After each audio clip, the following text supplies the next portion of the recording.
சீர்காழி அடுத்த திருவெண்காடு புதன் ஸ்தலத்தில் ஆனி மாத பிரதோஷத்தை முன்னிட்டு சிறப்பு வழிபாடு நடைபெற்றது. இதில் திரளான பக்தர்கள் பங்கேற்றனர். மயிலாடுதுறை மாவட்டம் சீர்காழி அருகே திருவெண்காட்டில் பிரம்ம வித்யாம்பிகை உடனாகிய ஸ்வேதாரணேஸ்வரர் சுவாமி திருக்கோவில் உள்ளது.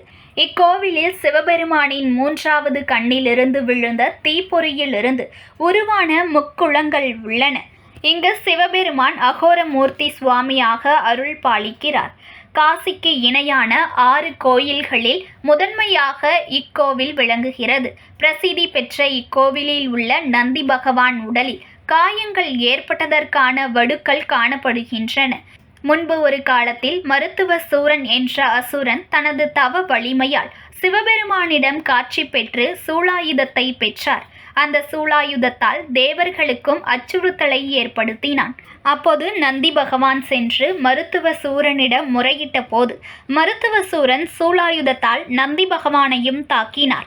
அந்த சூலாயுதத்தால் தாக்கப்பட்ட வடுக்கள் தற்போது இக்கோவிலில் உள்ள நந்தி சிலையின் மீது உள்ளது குறிப்பிடத்தக்கது.